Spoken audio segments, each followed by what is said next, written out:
yang buatku tumbuh tinggi. Pediasure, Pediasure, yang kaya akan nutrisi.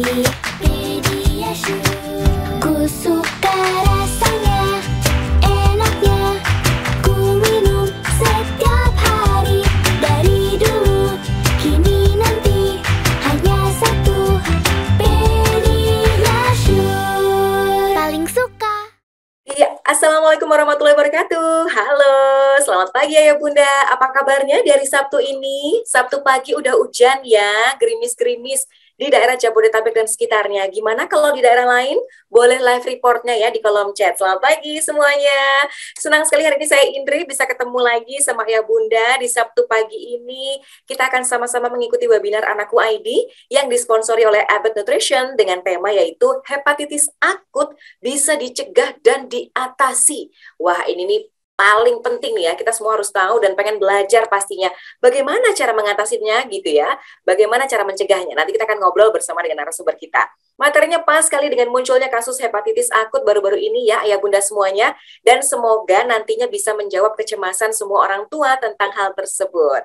Tapi sebelumnya, saya ingatkan dulu untuk Ayah Bunda yang belum mengisi form daftar hadir, silahkan ayo diisi dulu. Caranya gampang, tinggal klik aja tautannya di kolom chat, kemudian diisi, dan kemudian di-submit kembali. Gampang ya. Dan mengingatkan juga yang kedua adalah jangan lupa untuk mengganti nama yang tertera di Zoom-nya sesuai dengan nama KTP ya. Jadi biar gampang kita untuk verifikasi data untuk pemenangnya. Bukan merek HP, bukan nama lembaga, atau bukan nama panggilan. Oke. Nah, terus sebelum saya mau bagi-bagi hadiah, saya mau sapa-sapa dulu deh Ayah Bunda yang sudah hadir nih di sini. Apa kabar semuanya? Ada Ayah Manly, ada Bunda Elizabeth, ada Bunda Santi, selamat pagi, halo. Dari Karawang juga sudah hadir ya, Bunda Siti Nurjana ya. Ada Bunda Santi dari Jakarta Timur, dari malam dingin banget, iya betul ya. Kalau Bandung gimana Bunda Imas? Apakah juga gerimis-gerimis mengundang kayak gini? Atau cerah ceria di sana ya? Ada Ayah Rohani juga yang sudah hadir, selamat pagi. Dari Jepara juga udah hadir. Kalau kata Bunda Weliana, hujan juga di sana. Baik, mudah-mudahan sih semuanya tetap semangat ya Bunda, karena topik kita hari ini sangat penting untuk kita tahu sama-sama. Dan seperti biasa, selama sesi ini saya juga punya hadiah yang banyak sekali untuk Ayah Bunda. Kami akan pilih 3 pertanyaan terbaik, kemudian juga ada hadiah kuis juga. Nah, nanti juga akan ada door prize-nya tetap juga buat Ayah Bunda semuanya ya, seperti yang terlampir.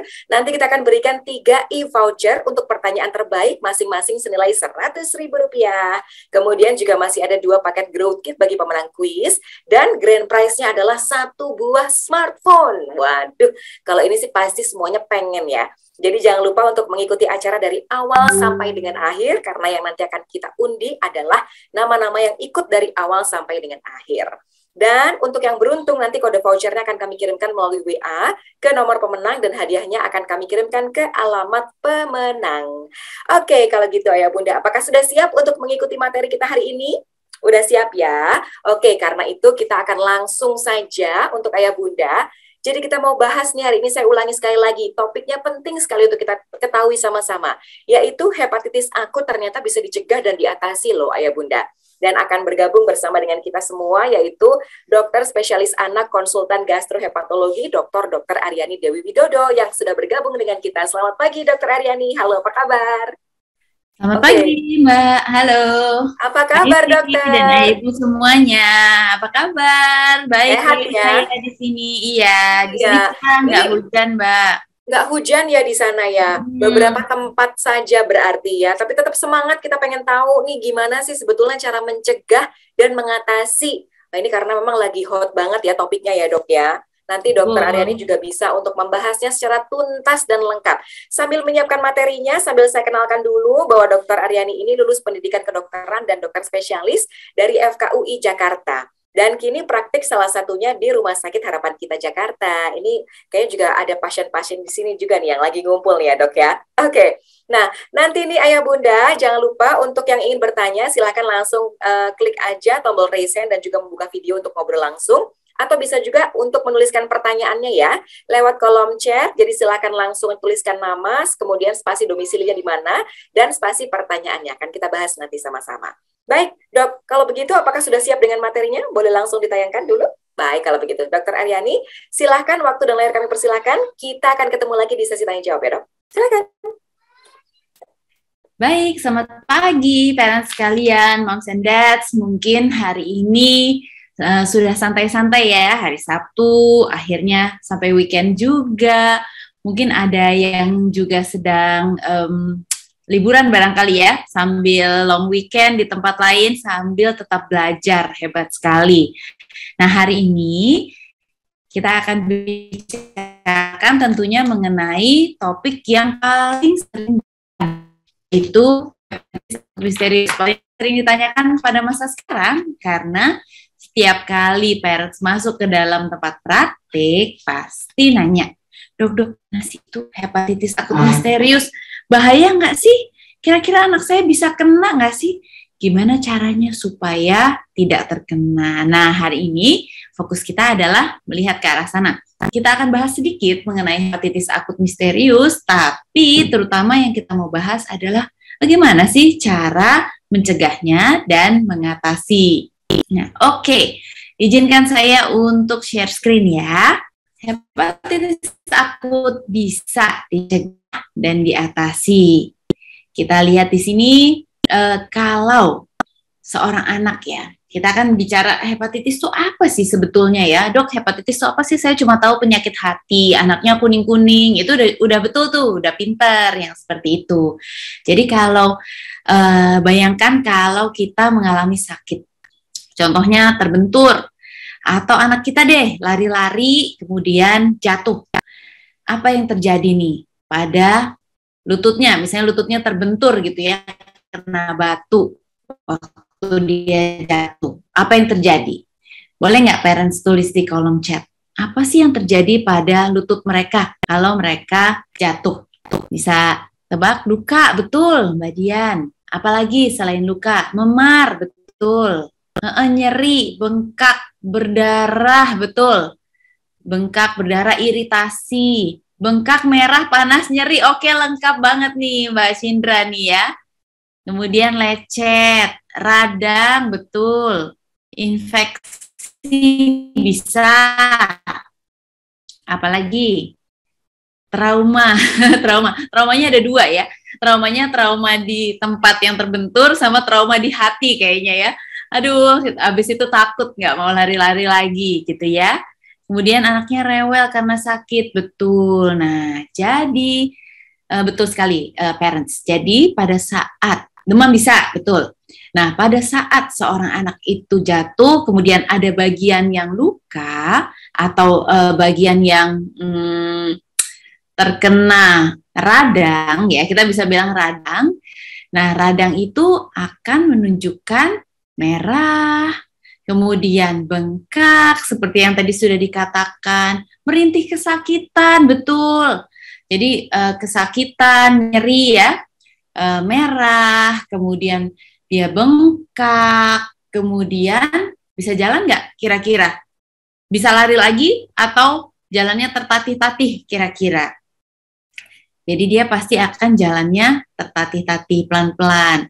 Mungkin berpegangan gitu ya, yang jelas tidak bisa digunakan dulu untuk sementara, harus istirahat sedikit atau tidak bisa dipakai sementara. Nah, itu dia sebetulnya yang terjadi pada semua organ yang mengalami radang. Kalau tadi itu lutut kelihatan seperti itu, maka hati juga begitu. Ini adalah gambaran hati yang normal. Kita lihat di sini, ini hati. Kemudian di sini ada empedunya, ya, kandung empedu dan saluran empedu. Fungsinya macam-macam hati itu. Fungsi untuk menghasilkan protein, fungsi untuk mengatur pembekuan darah, supaya kalau ada luka, maka darahnya akan bisa berhenti dengan waktu yang sesuai ya, tidak terlalu lama. Kemudian hati itu juga punya berbagai fungsi untuk memetabolisme obat, memetabolisme racun, jadi sebagai penawar racun di tubuh kita. Sama seperti tadi, kalau ada bagian tubuh lain, misalnya lutut yang meradang, dia bengkak, nyeri, merah, kemudian nggak bisa difungsikan dengan baik, gitu ya. Maka hati juga begitu. Begitu hati meradang itu belakangnya itis ya. Jadi hepatitis. Hati kan hepatitis. Jadi begitu hatinya meradang, dia bengkak, kemudian dia merah, kemudian nyeri, bisa ada sakit perut di bagian hati. Bagian hati di mana? Jangan bilang di dada ya.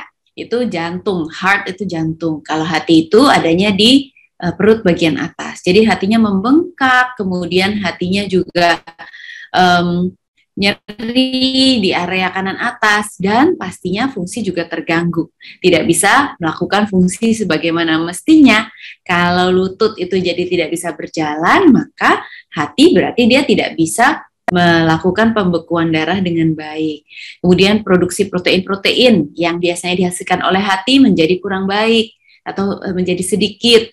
Kemudian juga hati tidak bisa melakukan kegiatan memetabolisme racun dan obat dengan baik. Padahal hampir semua obat itu sebetulnya dimetabolisme oleh hati.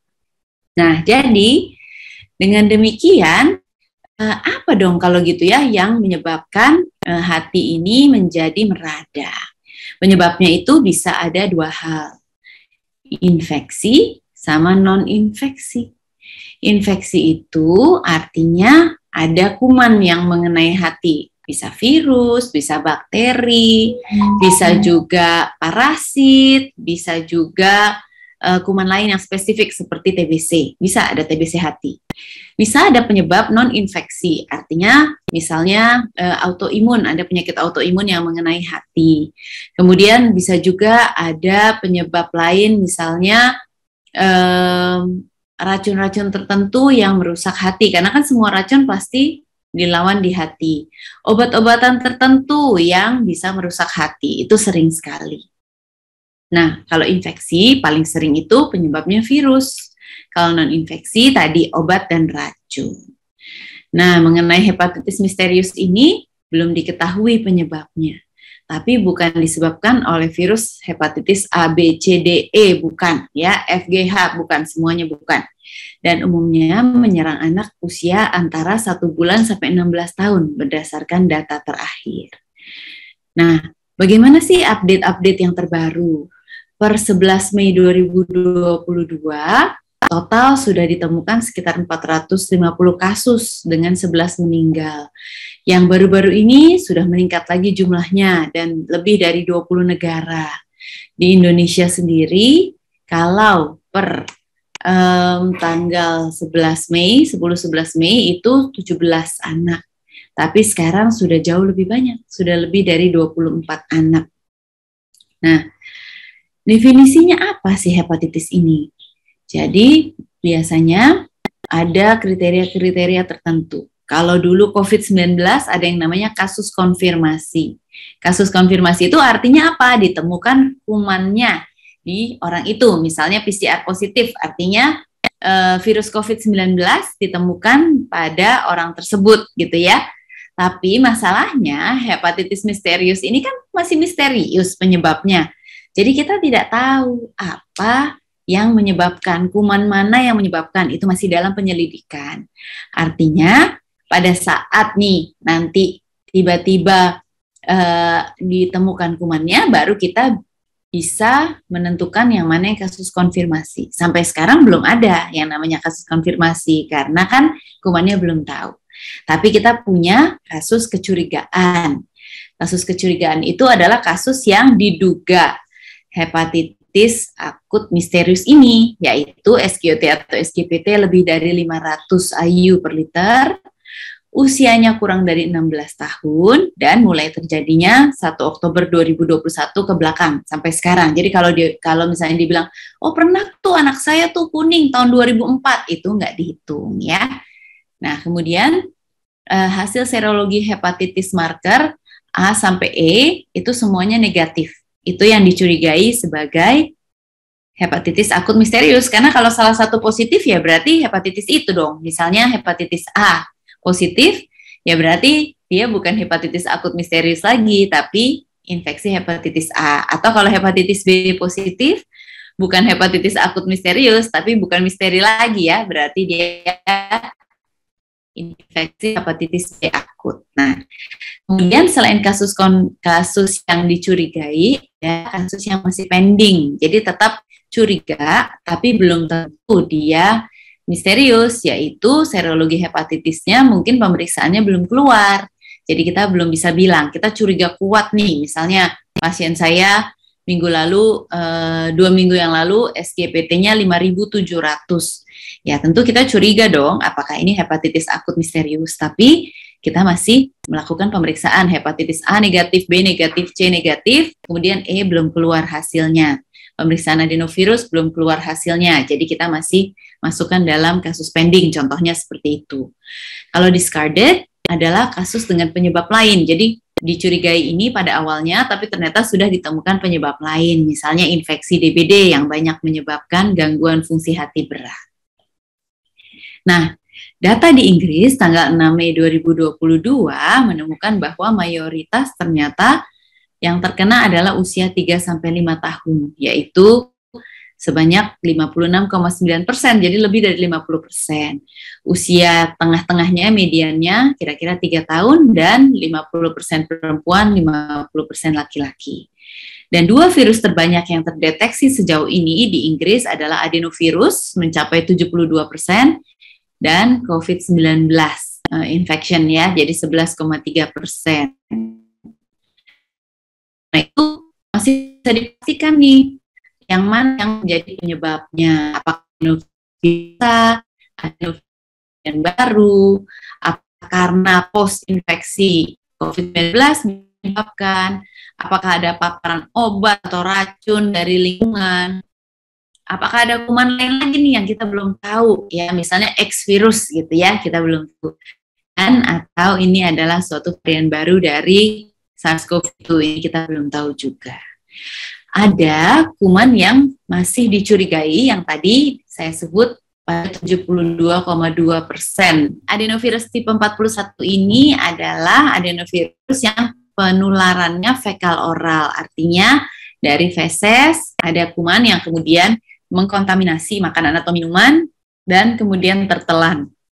Nah, biasanya adenovirus ini adalah virus pernafasan sebetulnya. Tapi khusus tipe 40 dan 41 mereka adalah tipe virus pencernaan. Jadi bisa menyebabkan gejala-gejala respirasi dan diare, dan bisa menyebabkan hepatitis pada anak-anak yang imunokompromis atau daya tahan tubuhnya jelek. Dan ditemukan pada 18 sampel yang diperiksa. Untuk racun atau obat-obatan sejauh ini belum ditemukan yang positif ya, yang berkaitan. Dan juga salah satunya obat paracetamol itu kan memang di metabolisme di hati. Tadinya dikhawatirkan kira-kira ada hubungannya nggak ya? Ternyata sejauh ini sih kelihatannya tidak menimbulkan. Kalau risikonya jadi masih diselidiki, ada bukti, tapi ada kasus yang dicurigai penularan, yaitu namanya epilink kalau penularan. Artinya setelah berkontak dengan seseorang yang mengalami hepatitis akut misterius, kemudian terkena juga. Jadi itu adalah suatu hal yang dicurigai. Belum bukti, sama tidak ada bukti berkaitan COVID. Bagian anak kecil tahun pasti tidak ada hubungannya ya, hepatitis misterius ini. Tadi gejalanya apa? Mual, muntah, diare berat, dan demam ringan, ya.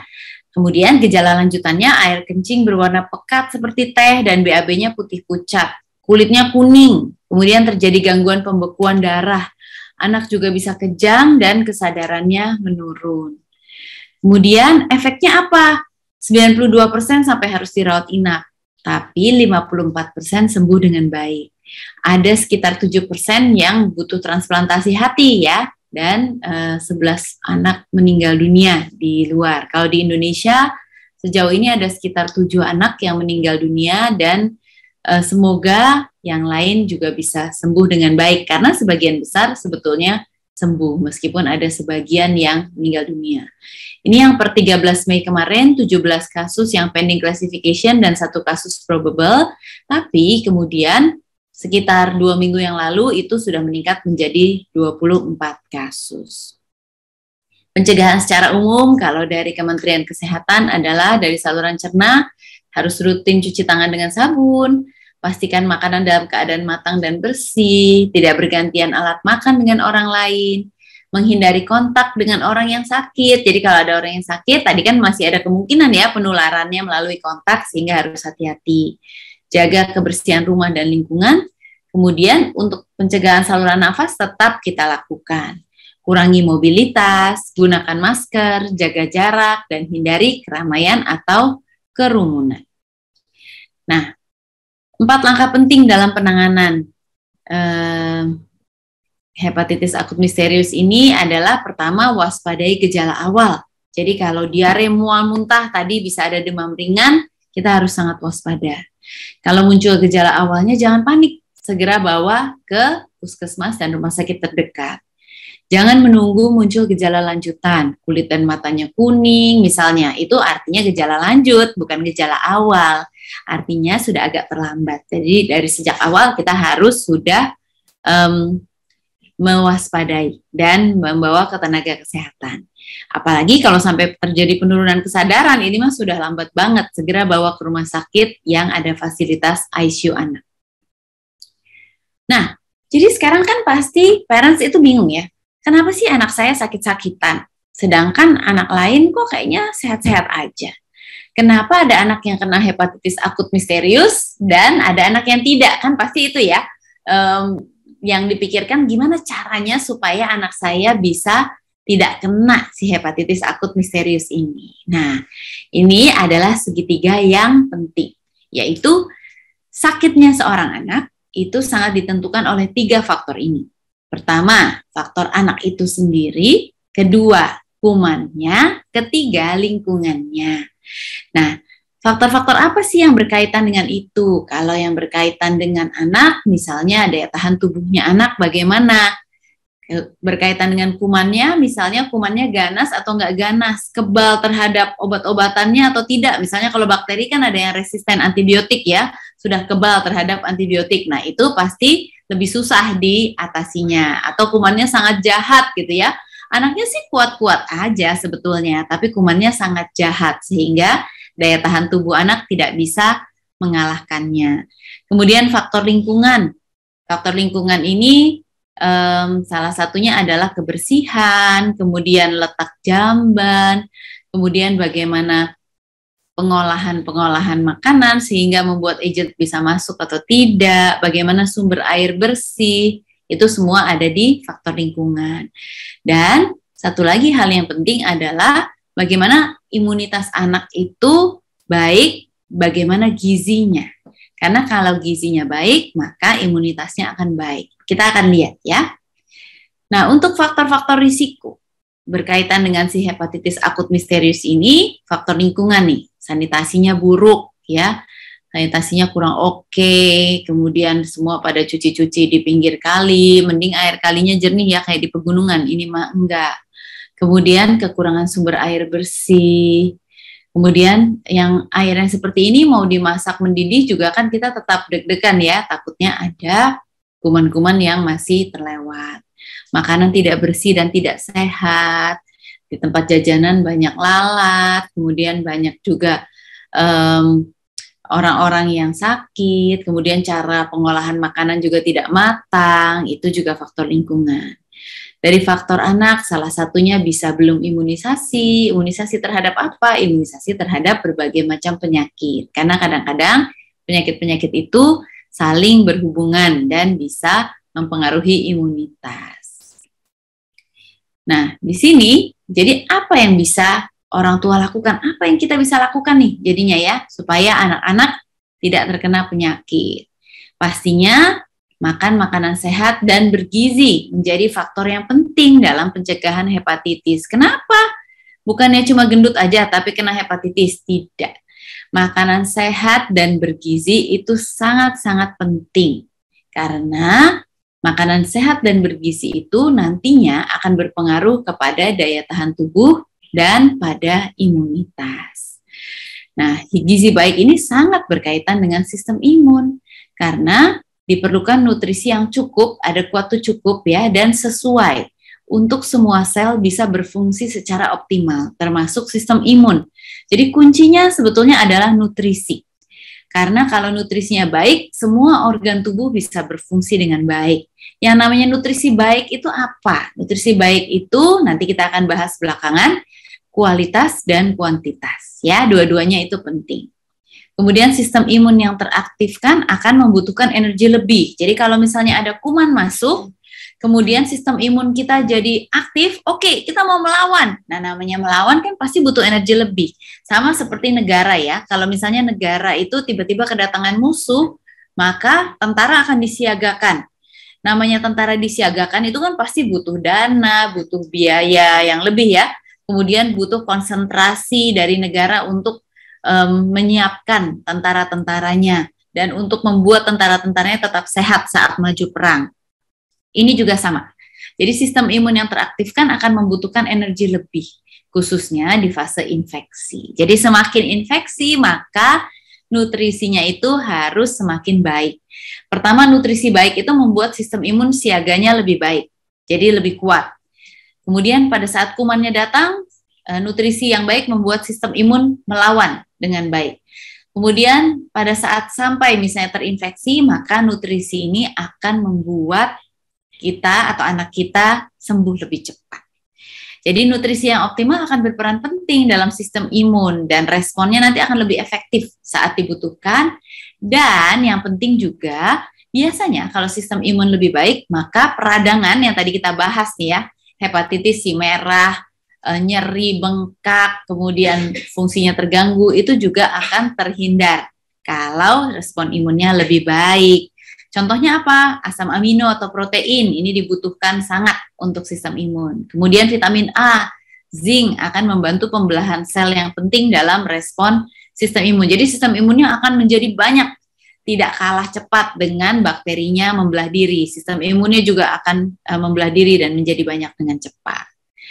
Ini contohnya nih, misalnya sistem imun yang ya lumayan lah melindungi anak. Kalau serangannya enteng-enteng mah boleh deh, nggak apa-apa deh.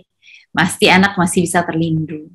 Tapi kalau serangannya berat, bagaimana caranya kita bisa membuat si anak itu tetap sehat selamat? Pasti kalau misalnya penyerangnya menggunakan plastik yang keras atau besi, maka si anak kita akan bisa kalah. Karena apa? Karena shieldnya atau peralatan perangnya itu lemes. Ya, jadi punya sih, bukan nggak punya, tapi lemes, gampang terserang, gampang kalah. Nah, kita harus melengkapi anak kita dengan perlengkapan-perlengkapan yang banyak dan lengkap. Nih, tadi juga cuma apa nih? 1, 2, 3 gitu ya. Kalau ini ada pedang besar, pedang kecil, ada pelindung tangan, ada perisai panjang, perisai bulat, ada bajunya, ada helm, pelindung kaki. Pokoknya anak kita lengkap supaya mereka tidak mudah terserang penyakit dan tentu akhirnya bisa melawan penyakit dengan baik. Nah, jadi kalau gizi kurang itu sistem imunnya ya pasti sebaliknya. Karena kalau sistem imunnya itu lemah gara-gara modalnya nggak ada, nutrisinya nggak ada, maka pasti akan meningkatkan kerentanan anak terhadap infeksi. Dan sekali ada infeksi, pertama kan dia mudah terkena ya, anak lebih rentan, mudah terkena infeksi. Sekali kena infeksi, kenanya juga parah karena perlawanannya begitu kuman masuk juga lemah, sehingga biasanya penyakitnya itu menjadi berat. Kalau sistem imunnya baik, pertama tidak mudah sakit, dan yang kedua, sekali sakit pun ringan. Yang kedua, kalau misalnya anak yang tidak baik nutrisinya, maka sistem imunnya lemah, sehingga menjadi mudah terserang penyakit, dan sekali terserang penyakit akan lebih berat.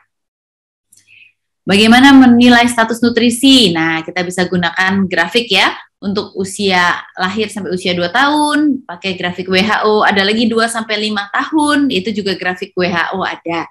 Untuk berat badan, tinggi badan, berat badan per tinggi badan, kemudian lingkar kepala. Jangan lupa diingatkan dokternya setiap kali kontrol, setiap kali imunisasi untuk meletakkan di grafik.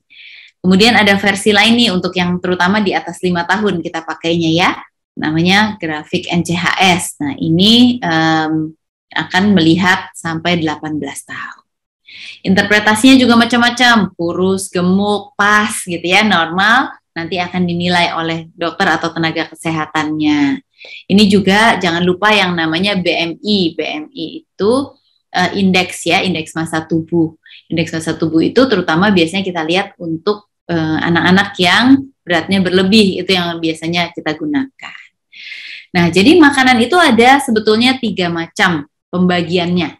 Pertama, makanan yang untuk membangun tubuh. Jadi zat pembangun itu salah satunya protein dan lemak ya. Jadi membangun tubuh kaya akan nutrisi sehingga anak-anak itu bisa pulih dengan baik begitu ada sakit. Contohnya susu, ikan, daging, telur ya.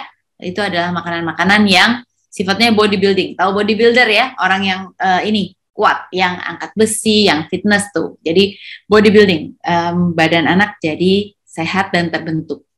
Kemudian ada makanan-makanan yang sifatnya protektif atau melindungi.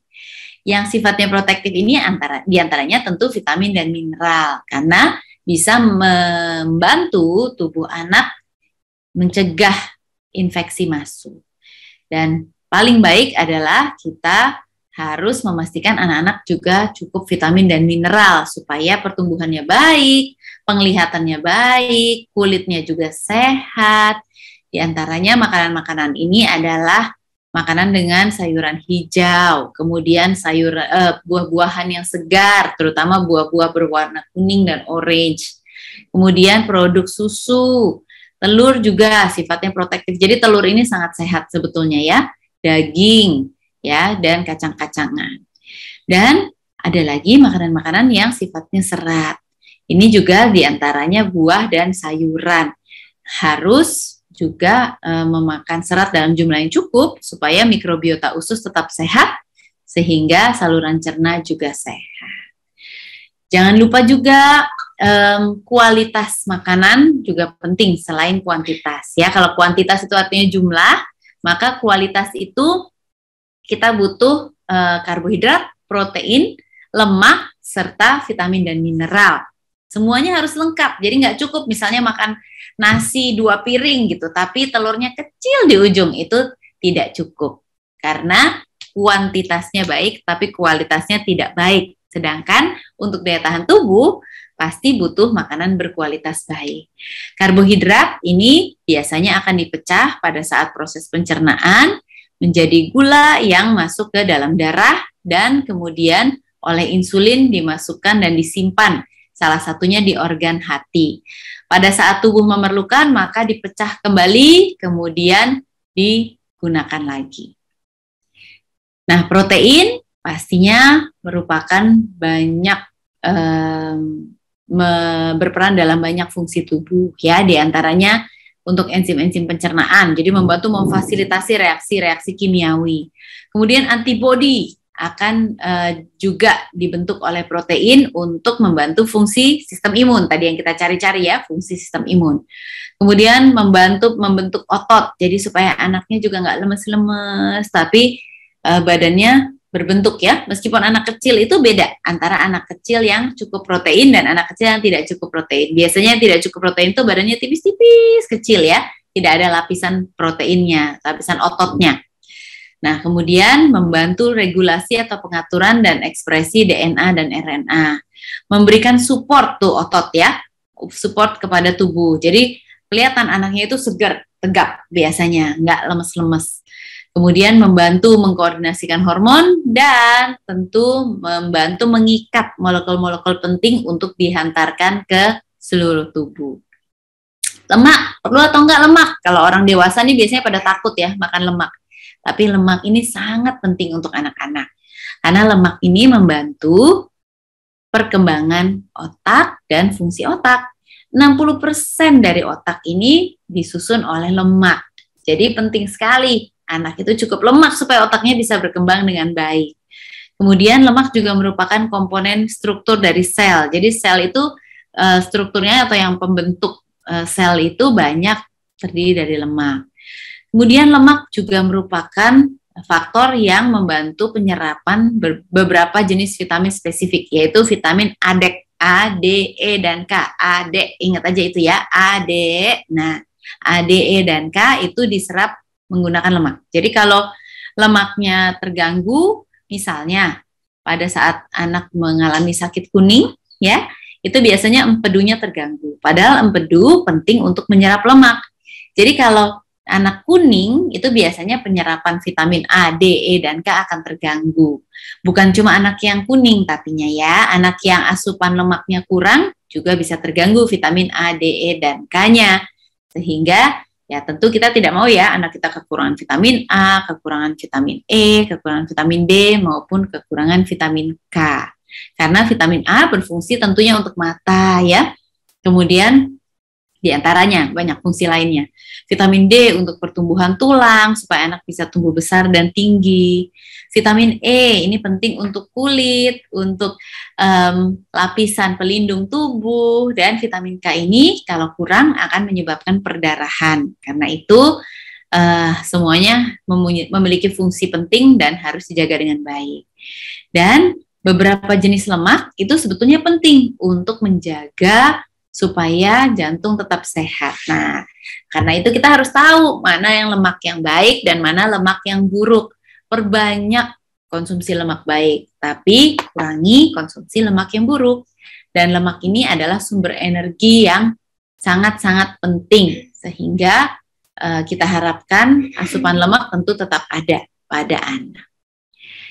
Oke, tips makan sehat, gimana nih caranya? Ini untuk anak-anak yang baru mulai makan ya. Saya tahu ini mama-mama curhatnya banyak banget nih kalau mengenai makan. Jadi mungkin nanti pada protes nih dari tips makan sehat, tapi nanti kita bisa bahas bersama. Tapi ini cara yang benar untuk anak-anak yang tidak punya masalah makan. Biasakan makan bersama sekeluarga di meja makan tanpa TV atau gadget ya. Jangan pakai YouTube. Nanti anaknya malah bengong, makannya gini. Melongo aja. Terus kalau disuapin dia pasif aja. Makan sih makan ya, tapi sambil bengong. Jadi dia tidak menikmati proses makannya. Anak boleh makan perlahan-lahan. Nggak usah dibilangin cepet-cepet dong. Aduh, lama banget sih begini, begitu. Tapi tetap pada batas waktu 30 menit. Kadang-kadang seringkali mami-mami pasti bilang gini, tapi kalau enggak dok, dia ngemut makannya. Kalau nggak di toel-toel suruh cepet-cepet, itu dia ngemut. Betul, tapi itu biasanya kalau ada distraksi lain, jadi ada hal-hal lain yang mengalihkan perhatiannya. Contohnya TV, gadget, YouTube, mainan yang terlalu distracting ya. Jadi biar anak mau duduk kan dikasih mainan, sibuk dia main begini begitu kereta-keretaan, begitu gambar-gambar. Akhirnya dia malah jadi tidak menjalankan proses makannya. Karena itu pada saat makan bersama dan tidak ada kegiatan lain selain makan. Makan yang perlahan memberi kesempatan pada anak menikmati proses makan. Jadi biarkan dia enjoying the process. Kemudian ketiga, anak boleh menentukan jumlah makanan yang dimakan. Juga dia biar bisa merasakan lapar dan kenyang. Jadi kalau dia hanya mau makan sedikit sekarang, waktu makan berikutnya baru dia boleh makan lagi. Itu namanya feeding rules ya. Jadi dia makan sekarang misalnya jam 8, nggak mau makan sama sekali, cuma mau 1 suap. Bener ya dek, kamu nggak lapar, nanti baru ada makanan lagi jam 10 atau jam setengah 11. Adik bener nggak mau makan lagi. Kalau tetap nggak mau, tidak masalah, diangkat, kemudian tidak digantikan oleh makanan lain misalnya susu. Juga jangan memberikan snack di antara waktu makan, karena nanti snack atau camilan ada jamnya sendiri. Nah, pada saat jam 10 atau setengah 11, jam makan berikutnya, baru kita berikan makanan sesuai dengan jadwal. Sehingga nanti dia akan merasa lapar dong, kan tadi dia nggak makan. Baru dia akan makan. Dan nantinya dia akan mengerti bahwa makanan itu ada waktunya. Jadi dia harus makan. Pada saat dia harus makan, dia tidak bisa minta makanan di saat bukan jam makan. Biasakan makan makanan sehat atau whole food dan makan secukupnya. Jangan berikan snack-snack seperti permen, junk food, makanan instan, kecuali yang memenuhi kodeks WHO. Kadang-kadang mami-mami nih pada bingung. Ini kalau pakai bubur instan gimana ya? Aman nggak ya? Nah, bubur instan itu sebetulnya nama resminya adalah bubur fortifikasi. Jadi isinya justru penuh dengan vitamin dan mineral, itu boleh diberikan ya, karena sudah memenuhi kodeks WHO, kode-kode WHO untuk persyaratan makanan bayi. Sediakan snack dan camilan sehat di rumah, memasak dengan benar menggunakan bahan dan metode yang sehat. Jangan gunakan makanan sebagai hadiah atau hukuman atau umpan. Ayo, kalau ini mama kasih ini, nanti kerjakan itu tidak boleh. Tapi nomor 8 juga penting, jangan abaikan kalau berat badan anak tidak naik dengan baik. Jadi dengan menjalankan tips 1-7 ini, harusnya anak-anak bisa tumbuh dengan baik. Tapi tentu ada beberapa anak yang bukan termasuk dalam kategori yang biasa. Dan mereka ada masalah tertentu, misalnya ada infeksi yang tidak ketahuan atau makanan yang dimakannya itu secara umum kurang. Nah, yang seperti itu baru kita tangani secara khusus. Jadi sebagai pesan, yang pertama, hepatitis akut misterius sampai sekarang masih belum diketahui penyebabnya memang, tapi jangan panik ya, karena penyebarannya tidak seperti COVID-19 kemarin. Jika orang tua menemukan anak dengan gejala, mual, muntah, diare, demam tidak tinggi, kuning, nyeri otot, dan kemudian gejala lanjut penurunan kesadaran atau kejang, segera bawa ke tenaga kesehatan untuk diperiksa lebih lanjut. Tetap tenang dan jangan panik, karena kita sebaiknya bisa mengidentifikasi lebih awal, tapi kemudian bisa menangani lebih lanjut. Masih banyak yang bisa kita lakukan untuk mencegah, salah satunya dengan pemberian makanan yang baik. Karena pemberian makanan yang baik dan bergizi terbukti bisa meningkatkan dan mempertahankan fungsi sistem imun secara optimal. Oke, kira-kira itu. Terima kasih. Mudah-mudahan bermanfaat. Saya kembalikan ke Mbak Indri. Oke, terima kasih banyak Dokter Aryani. Kita akan langsung ke sesi tanya jawab ya, karena udah banyak banget nih Dok yang nanya.